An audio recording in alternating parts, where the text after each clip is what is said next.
Hello YouTube, welcome back to my channel.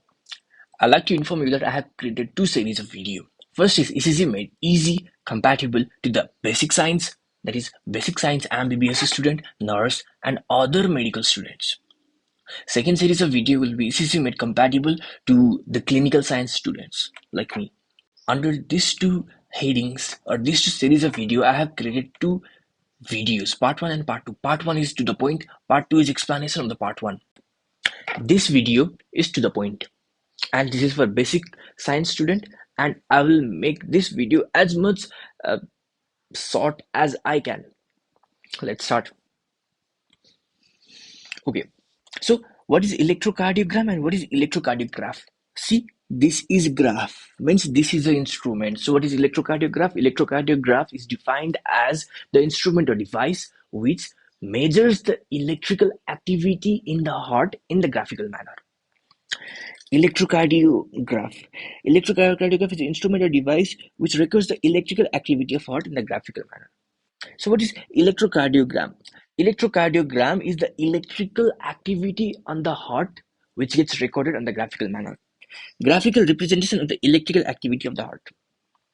Finished. I have taught you what is electrocardiogram. I have taught you what is electrocardiograph. Now let's learn something about ECG paper. To the point. ECG paper has small square and large square. Large square consists of 5 small square. Each square is 1 millimeter in length and 1 millimeter in breadth. Okay, and each square,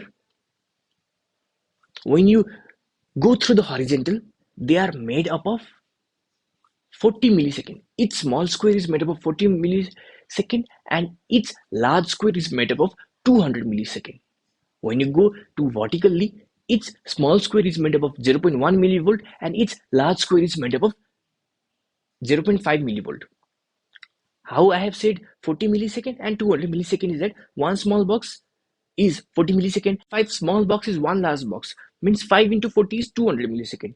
One small box is 0.1 millivolt and 5 small box is one large box, so 5 into 0.1 is 0.5 millivolt. One small box, it is 1 millimeter in length, 1 millimeter in breadth. 5 small box is one large box, 5 millimeter in length, 5 millimeter in breadth. Horizontal, one small square is equal to 40 millisecond. One small square is equal to 40 millisecond or 0.04 second, and one large square it is equal to 0.04 into 5, that is 0.2, or 40 millisecond into 5, that is 200 millisecond. 200 millisecond, that's 0.2 second. That is one small square 40 millisecond, one large square 200 millisecond, and 40 millisecond is equal to 0.04 second. 200 millisecond is equal to 0.2 second. Now let's go towards vertical. One small square is equal to 0.1 millivolt and one large square is equal to 0.5 millivolt. One small square is equal to 0.1 millivolt. One large square is equal to 0.5 millivolt. And how I have derived this information? ECG machine will move the ECG paper such that the ECG machine will cover 5 large square in 1 second. Will cover 5 large square in 1 second. Means one large square, this is one large square, one large square, and again one large square, one large square, 5 large square in 1 second. It means now 5 large square, one large square is equal to 5 millimeter, 5 large square is equal to 25 millimeter. So 1 millimeter will be 0.04 second. Derive this, pause the video, you can get this again. And ECG machine is made such that the ECG paper will move 10 millimeter to give recording of 1 millivolt. Will move 10 millimeter to give recording of 1 millivolt. See, this is 5 millimeter and again there will be 10 millimeter. So it will move 10 millimeter to give reading of 1 millivolt. So 10 millimeter, 1 millivolt, 1 millimeter, 1 by 10 is equal to 0.1 millivolt. Completed. These leads are 12 in number and they are divided as limb leads and chest leads. Limb leads are also called as frontal leads, or they are also called as coronal leads. Coronal is the plane which divides the body into front and back. So they are also called as frontal or the coronal leads. Forget this, just remember they are limb leads. And then there is something called as chest leads. They are on the horizontal plane, so they are called as horizontal leads also. They are 6 in number, so there are 12 leads in total. These limb leads, they are also divided into Bipolar and unipolar leads. Bipolar leads, they are lead 1, lead 2, lead 3. These bipolar leads were given by intervens, so these are also called as intervens lead. And unipolar lead, AVF, AVL, and AVR, they were given by Goldberger, so they are called as Goldberger's lead. The detailed explanation why lead 1, lead 2, lead 3, AVF, AVL, AVR, this name were given, and also why in case of lead 1, the negative charge was created in the right arm and positive charge was created on the left arm. This is given in the part 2 of the video. So there are 12 leads, frontal leads, coronal leads. They are lead 1, lead 2, lead 3, AVF, AVL, and AVR. These are called as bipolar leads. These are called as unipolar leads. This bipolar leads is also called as interference lead, and the unipolar lead is also called as Goldberger's lead. So now I'd like to give you some small hint that will help you to memorize these leads. So study with me.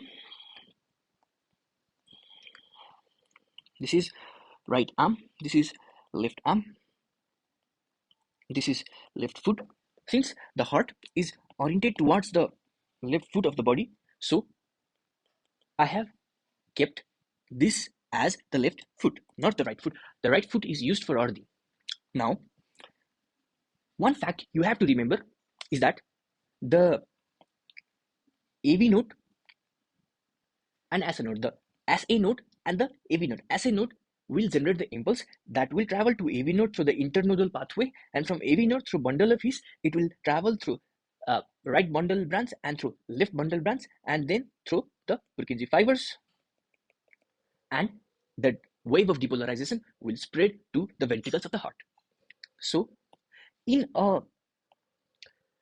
a mean vector, in the mean vector of the depolarization, or mean QRS vector, or mean cardiac electrical vector, this travels in the angle of 59 degree in the x-axial system. In a simple way, I'd like to say that the mean cardiac vector or the mean QRS vector will travel downward and towards left side. Will travel downwards and towards left side.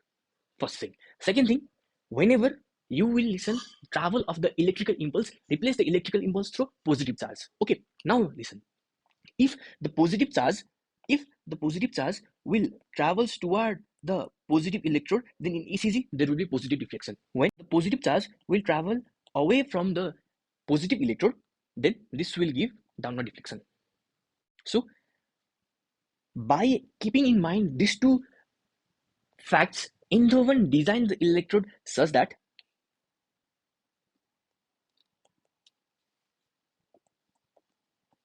he made the right arm as negative electrode and the left arm as positive electrode. Then he created the lead 1. He created the lead 1 by connecting the negative electrode on the right arm and positive electrode on the left arm. Why he did so? He did this because in ECG, so that he will get positive deflection. In lead 1, he will get positive deflection. Why he will get positive deflection? Because see here, the electrical impulse is traveling in this manner, means positive charge is traveling in this manner. This positive charge is somehow traveling towards the positive electrode, so there will be somehow positive deflection. So because of this reason, he created left arm as positive electrode. Now listen, he created for lead 2, he created for lead 2, he created right arm as negative charge and left foot as positive charge. Why he did so? So that the current or the positive charge will travel towards the positive electrode and will produce positive deflection. Okay, and that will produce positive deflection.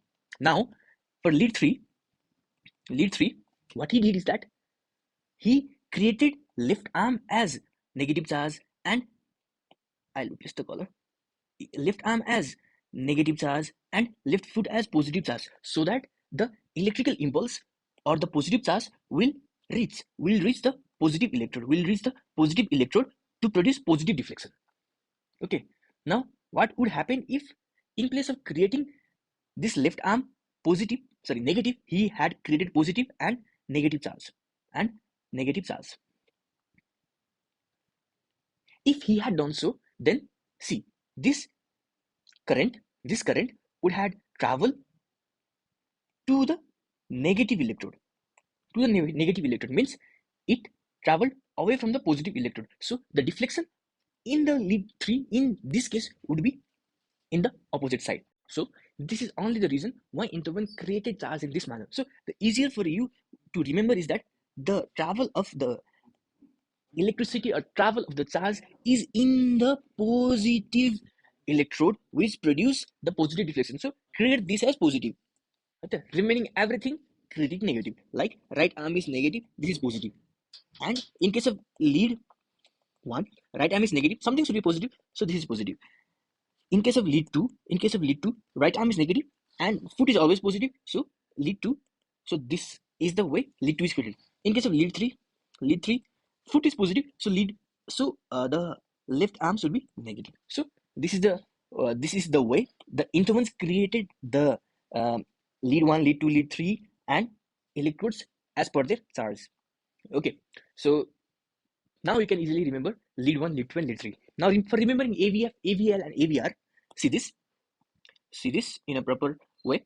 Now you can write it easily. This is lead 1, this is lead 2 and this is lead 3. Lead 1, lead 2 and lead 3. So this is right arm, this is left arm, this is left foot, right arm, this is negative, this is positive, this is negative to positive, this is negative to positive, this is negative to positive. Now Interval or Goldberger wanted to record the potential of the particular limb. AVF means of the particular foot. AVL means of the particular left limb. AVR means of the particular right limb. What Interval or Goldberger did is that they took two limbs, they created in the particular limbs negative charge, and since they created both the limbs negative charge, in the center they could find a virtual negative electrode. And what they did is that they connected both the limbs or the single virtual electrode to the high resistance, giving them the total potential to be zero. So if in the potential difference, if something there is 13 millivolt, for a sake of understanding, and there is 0 millivolt, then 13 minus 0 is 13. So this gives the potential of a single limb, of the desirable limb, whether it be right arm or left arm or the foot. So for this reason, Intervan made two negative potential and he connected with the desired limb where he wanted to record by creating a positive potential. So just for the sake of remembering only, I said you this. And this video series is about the fact. So now let's come to the fact only. So what he did is that he created lead right arm negative, left arm negative, and right arm negative, left arm negative, and left foot positive. So this give rise to AVF. He again created same thing as left arm negative, uh, left foot negative, and he wanted to record right arm, and this gave rise to AVR. So he made this potential plus again what he did is that he created right arm negative, he created right arm negative, right arm negative, sorry, right arm negative, and then left foot negative, and this foot positive. So he gave rise to this, and this is called as left arm, and this is called as A augmented VL.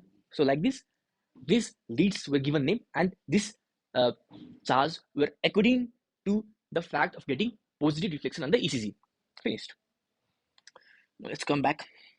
Lead 1, lead 2, I have said this as well. V1, V2, V3, V4, V5, V6, fourth and fifth intercostal space. Then there will be in the right sternal region, left sternal region. Then there will be in between, and then there will be on the mid clavicular, anterior axillary, and mid axillary.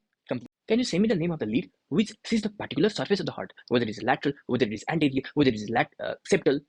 So to know this, listen my statement carefully. This is V1, this is V2. V1 and V2 will see the interventricular septum of the heart. This is V3, this is V4. V3 and V4 will see the anterior surface of the left ventricle. This is V5 and this is V6. V5 and V6 will see the lateral surface of the left ventricle. Again, there come some questions about limb leads also. I have said you about chest leads.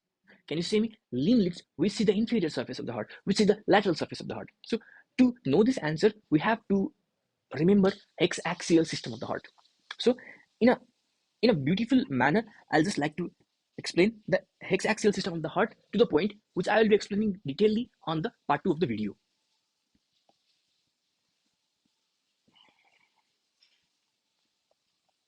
This is 0 degree, This is your lead 1. Lead 1. This is AVF, which is in the 90 degree. This is lead 2, which is on the 60 degree. This is lead 3, which is on the angle of 120 degree.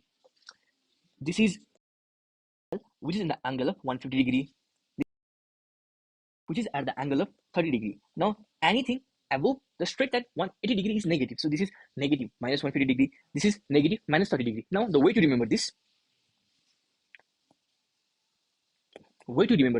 is that, see, interference triangle, lead 1, lead 2, lead 3. The angle between lead 1 and lead 2 is 60 degree. So the angle between lead 1 and lead 2 is 60 degree. So lead 1 and lead 2 is 60 degree. And also see how this lead 2 is aligned. This is aligned in this direction. It is aligned in this direction. Now the angle between lead 1 and lead 3 is 120. 180 minus 60 is 120 degree. So the angle in the lead 2 is 120 degree. And also see how this is aligned. This is aligned in this direction. This is aligned in this direction. So this is 120 degree. So we have discovered our lead 1, lead 2, and lead 3. Now let's see this. This is AVL, AVR, this is AVL, and this is foot. We know that the particular unipolar lead are aligned perpendicularly to the bipolar lead. How we know this? We know this in this manner. Lead 1, lead 2, lead 3. See, lead 1 is AVF is perpendicular to lead 1, and then AVR is perpendicular to the lead 3, and then AVL is perpendicular to lead 2. So now see, AVF is perpendicular to the lead 1. Okay, so this is completed. Yes. Now in case of lead, let's say lead 2, in lead 2 AVL is perpendicular. See, you can see also that in lead 2 AVL is perpendicular. So this is lead 2, and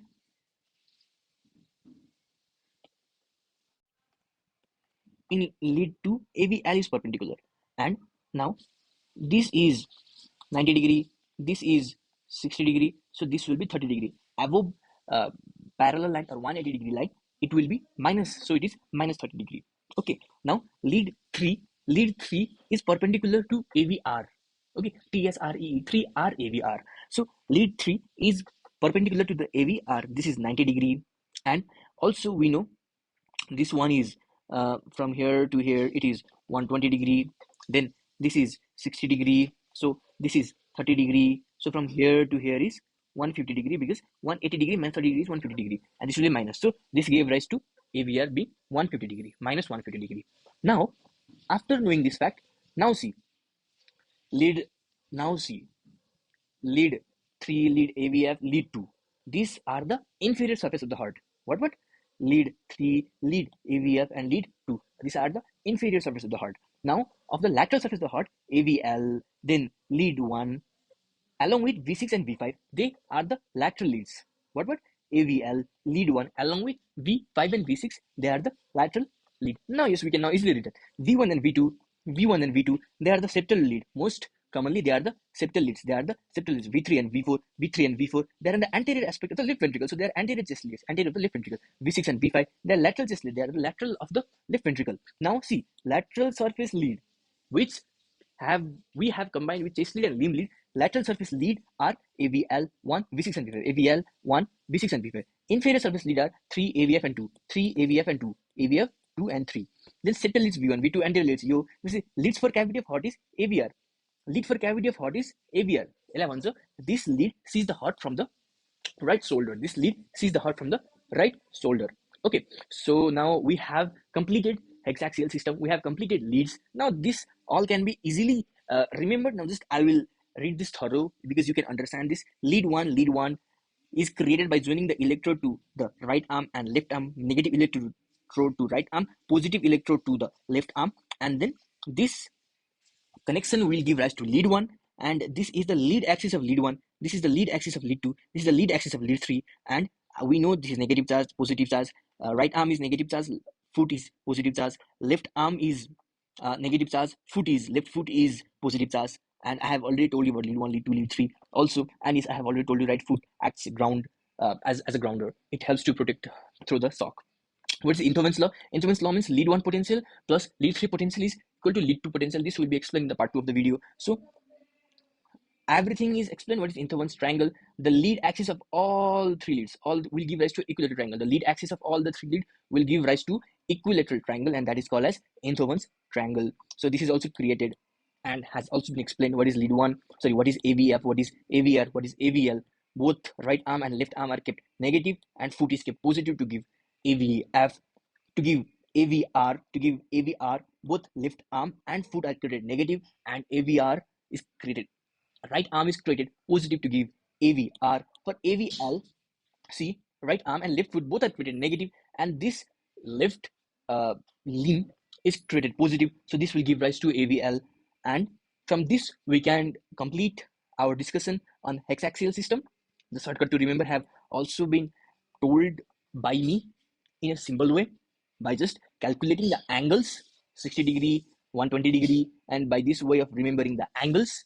And also it is better that you remember all the complete angles. For example, lead 2 is not only plus 60, lead 2 is plus 60 and minus 120. So how will you remember this? By subtracting from 180 degrees, subtracting from 180 degree. This will give rise to 180 degree, this will give rise to 120 degree, this will give rise to 60 degree. So this will help us to know about both the direction in positive and negative. Okay, and let's complete this. Mean QRS axis is plus 59 degree. Mean QRS axis is plus 59 degree, and this is mean QRS axis, and this mean QRS axis has a range, and that range is from plus 110 degree to minus 30 degree. If this lie in this range, then it is normal axis. If this is rotated in the anti-clockwise direction, then this is called as left axis deviation. And if this rotates in a clockwise direction, if this normal axis rotates in the clockwise direction, then it is called as right axis deviation. And if this normal axis move entirely to the opposite quadrant, then it is called as extreme axis deviation. Same thing is given here. Mean QRS axis is plus 59 degree, normal cardiac axis is minus 30 degree to plus 110 degree. Extreme axis deviation, right axis deviation, and left axis deviation, which means mean QRS axis falling to exactly opposite to the normal quadrant. Right axis deviation means the mean QRS vector comes to the clockwise deviation. Left axis deviation means the mean QRS vector come to the anti-clockwise deviation. We will be reading the conduction system of the heart to get the idea about the waves, the segments, and intervals. So let me complete this diagram. This is SA node, this is AV node, this is internodal connection or internodal segment, and this is bundle of his, and this is right bundle branch, left bundle branch. Okay, now see, this is SA node and this is AV node. From SA node to AV node, the impulse get transmitted through the internodal segments. And the first atrium to get depolarized is right atrium. Then the activation or the depolarization wave, it will go to left atrium, and then left atrium gets depolarized. But as a whole, both right atrium and left atrium will contract, and this contraction will give rise to P wave in ECG. P wave in ECG. Okay, P wave in ECG. Now, after the impulse reach AV node from SA node, this impulse to reach the bundle of phase, there occurs delay which is called as AV nodal delay, and this AV nodal delay will give rise to your PR segment. Why it is not called as PQ segment? Because the Q wave, when we see the chest lead, it is physiologically absent in V1 and V2. It may or may not be present in V3 and V4, and it is prominent in V5 and V6 because of the irregularity in the Q wave. We do not say it as PQ segment, we say it as PR segment. Now the impulse reaches the bundle of His, and this it will first depolarize left ventricle, then right ventricle, and both the ventricle will contract together, giving rise to QRS complex. So Q wave in ECG, PR segment in ECG, Q wave in ECG. The reason for the Q wave being inverted is this travel of the current. Generally, current travels in this manner, and this is traveling of positive charge towards the positive electrode and cause the positive deflection in ECG. Now the travel of the current is in this manner, opposite to the this positive electrode, causing the first negative wave generated on the ECG, to be generated on the ECG.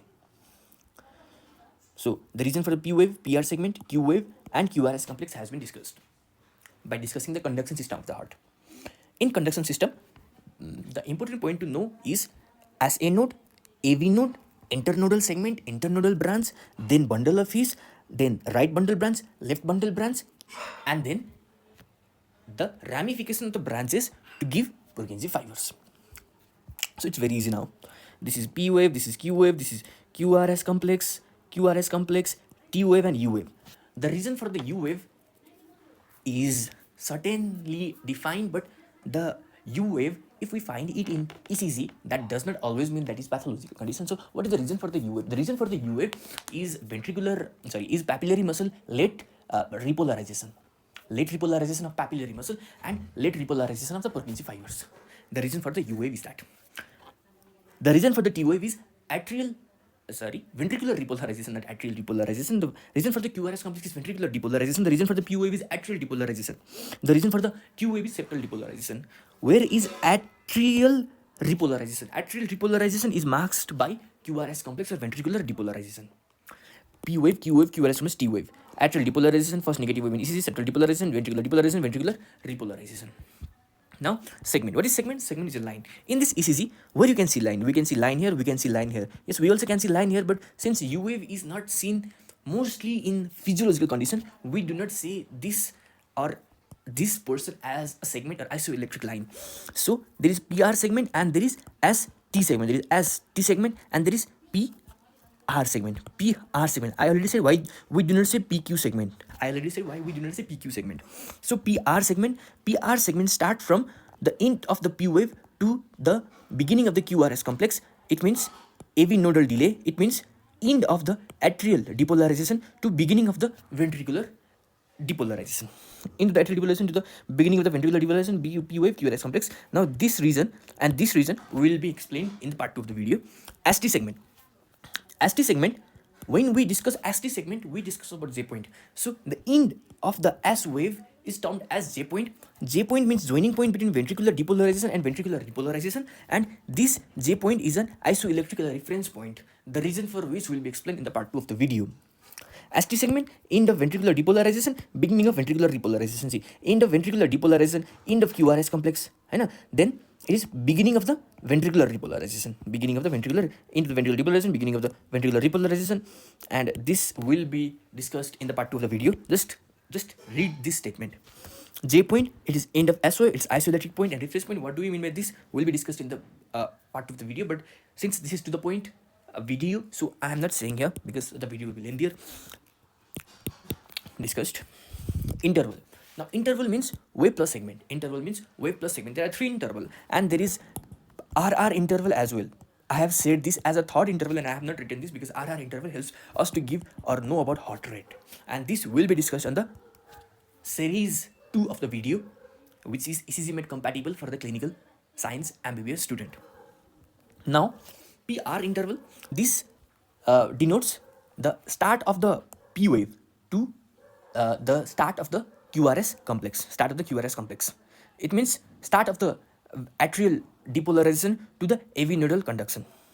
P wave to P wave plus PRL segment, beginning of P wave, and beginning of 2RS complex. It includes atrial depolarization and AV nodal delay, and this is like a higher topic which will be discussed in the subsequent video. So QT interval means what? QT interval means this is QT interval. So QT interval means ventricular depolarization plus your ST segment plus ventricular repolarization.